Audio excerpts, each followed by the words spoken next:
उत्तर प्रदेश की राजधानी लखनऊ में एक ब्लाइंड मर्डर केस खुलासे के लिए 12 दिन तक जूझती रही पुलिस आखिरकार कत्ल के आरोपियों तक पहुंच गई। अवैध संबंधों के खतरनाक खेल में बेकसूर टैक्सी चालक मोहम्मद रिजवान मारे गए।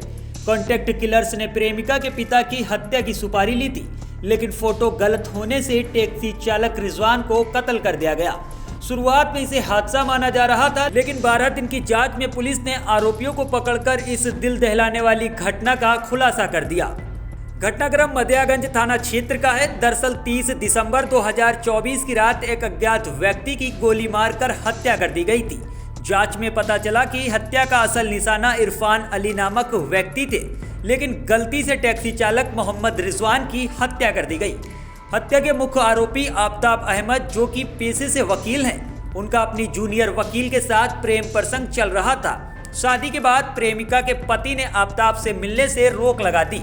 इस कारण आफ्ताब ने प्रेमिका के पिता इरफान अली की हत्या करके प्रेमिका को लखनऊ वापस लाने की योजना का खतरनाक प्लान बनाया। आफ्ताब ने हत्या की साजिश के लिए यासिर को 2 लाख रुपए की सुपारी दी। यासिर ने श्रीकांत उर्फ साजन को हायर किया। दोनों ने 29 दिसंबर को इरफान अली के घर की रेकी की और 30 दिसंबर की रात को गोली चलाकर हत्या कर दी। हत्या के बाद दोनों ने आफ्ताब से पैसे मांगे तो उसने काम पूरा न होने का हवाला देकर पैसे देने से इनकार कर दिया। दरअसल यासिर और कृष्णकांत ने गलत व्यक्ति की हत्या कर दी थी। उन्होंने इरफान के बजाय रिजवान को मार डाला। पुलिस जांच पड़ताल के बाद 12 जनवरी को तीनों आरोपियों को गिरफ्तार कर लिया गया। उनके पास से तमंचा, कारतूस और घटना में इस्तेमाल अन्य सामग्री बरामद की गई। देखिए, थाना मदेगंज क्षेत्र में 30 तारीख को संदिग्ध हालत में एक व्यक्ति जिनका नाम मोहम्मद रिजवान है, उनका शव बरामद हुआ था। उसके बाद इस संबंध में मुकदमा सुसंगत धाराओं में थाना मदेगंज में पंजीकृत हुआ। जब सर्विलांस टीम हमारी जो एसओजी है वो और स्थानीय पुलिस द्वारा जब इस घटना के अनावरण संबंधी कार्रवाई शुरू करी गई तो अंततः 3 व्यक्तियों की इसमें गिरफ्तारी हुई है। आफ्ताब अहमद, यासिर और कृष्णकांत, जिनके द्वारा सुनियोजित तरीके से षड्यंत्र रच करके हत्या को अंजाम दिया गया है। घटनाक्रम कुछ इस प्रकार सामने आया है कि आफ्ताब अहमद जो हैं वो ये मुख्य आरोपी हैं जिन्होंने योजना बनाई थी। इनका एक महिला के साथ संबंध होने की बात सामने आई है, जिनके पति और पिता दोनों की हत्या करने के संबंध में इन्होंने अपने परिचित यासिर से संपर्क स्थापित किया और पूरी योजना बताई और यासिर ने कृष्णकांत को इसमें शामिल करते हुए और घटना को अंजाम देने का फैसला किया। जिस मदेगंज के रहने वाले ये व्यक्ति थे इरफान, जो महिला के पिता थे, उनको मारने के उद्देश्य से ये मदेगंज क्षेत्र में पहुंचते हैं 30 तारीख की रात को, और पहचान गलत हो जाने के कारण या किन्हीं भी कारणवश ये एक दूसरे व्यक्ति जिनका नाम मोहम्मद रिजवान है उनकी हत्या कारित कर देते हैं। अवैध असलहा जो इन्होंने प्रयुक्त किया था उसको बरामद कर लिया गया है। इसके साथ ही कारतूस बरामद किए गए हैं। मोबाइल फ़ोन जिसके माध्यम से इन लोगों का आपस में संपर्क रहा, व्हाट्सएप आदि पर भी ये संपर्क में रहे थे योजना बनाने के दौरान और उसके बाद भी, उसको बरामद किया गया है। मोटरसाइकिल जो प्रयोग करी गई थी उसको भी इस पूरी घटना में जो शामिल था बरामद कर लिया गया है। इस ब्लाइंड मर्डर का जो है सफल अनावरण आज पूरी टीम द्वारा किया गया है। बहुत ही क्रिटिकल एविडेंसेस इसमें मिले हैं और कई सारे ऐसे सबूत हमें इसमें मिले हैं जो कि घटना को पूरी तरीके से साबित करते हैं। बहुत ही अच्छा कार्य ये किया गया है टीम द्वारा और मेरे द्वारा पूरी टीम को 10,000 रुपये के नगद पुरस्कार से सम्मानित भी किया जाता है। मैम, आरोपी जो पुलिस की गिरफ्त में आए हैं, क्या पूर्व में भी इस तरह की घटनाओं को अंजाम नहीं किया, जेल जा चुके हैं?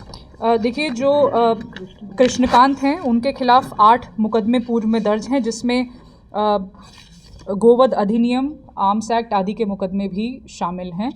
इसके साथ ही जो यासिर हैं उन पे भी पूर्व में एक मुकदमा 506 कैसरबाग का रहा है। जो आफ्ताब अहमद हैं वो पेशे से अधिवक्ता बताए जा रहे हैं और जो महिला है जिनसे इनका संबंध था वो इनकी जूनियर की तरह से काम करती थी इनके साथ। इनका ये प्रथम मुकदमा इनके विरुद्ध दर्ज हुआ।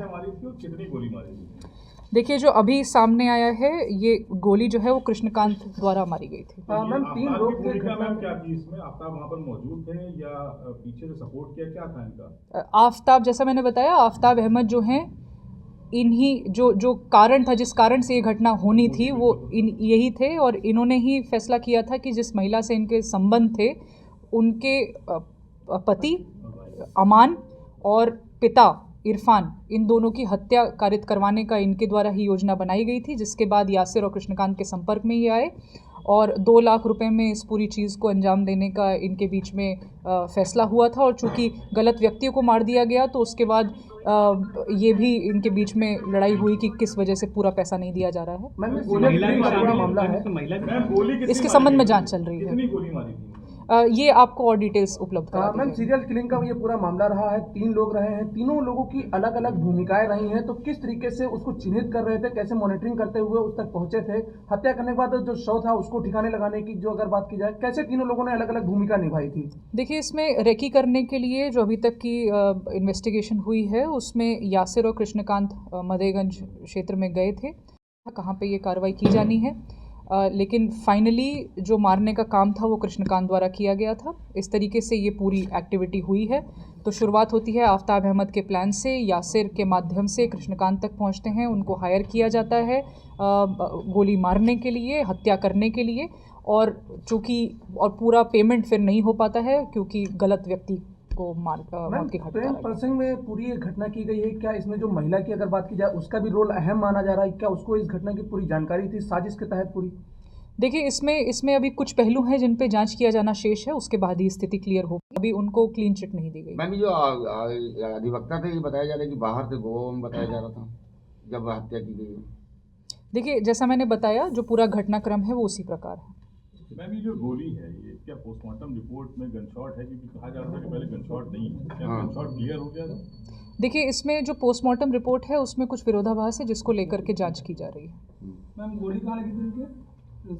अभी क्लियरली बताया जाए, गर्दन के पास। मैम, जिस तरीके से बॉडी ठिकाने लगाने के लिए अगर रोड किनारे की बात की जाए, रोड किनारे जिस तरीके से फेंक करके गए हुए थे, किस गाड़ी का पूरा इस्तेमाल किया गया था? अगर इसमें जो पहलू कई इसमें घूम रहे हैं तो क्या इसमें इस चीज़ का ये एक ऑटो लेकर के जिन व्यक्ति की हत्या हुई है, मोहम्मद रिजवान, वो किसी अपने क्लाइंट को छोड़ने के लिए, क्योंकि ये टैक्सी और ऑटो चलाने का काम करते थे, उनको छोड़ने के लिए मदेगंज की एक गली में पहुंचते हैं और वहीं पर जो व्यक्ति हैं कृष्णकांत, ये बाइक से उनके पास पहुंचते हैं। जब वो अपनी सवारी को उतार देते हैं उसके बाद इनके बीच में वार्तालाप शुरू होता है और उसी क्रम में इनको मार दिया जाता है और मौके से ये फरार हो जाते हैं और उसके बाद सूचना प्राप्त। पहले इसके पीछे जो क्लू था वो क्या इम्पोर्टेंट था? क्योंकि जिसको मारा गया वो इस हत्याकांड का कोई हिस्सा नहीं था, तो पुलिस को कहाँ से लीड मिली कि ये हत्याकांड किसी और के लिए था और वो किसी और के लिए? देखिए, इसमें बहुत सारे सर्विलांस का मदद लिया गया है, बहुत सारे सीसीटीवी फुटेज, 200 से अधिक सीसीटीवी फुटेजेस जो हैं वो खंगाले गए हैं और इसमें कई घंटों की फुटेजेस का एनालिसिस हुआ है, जिसके बाद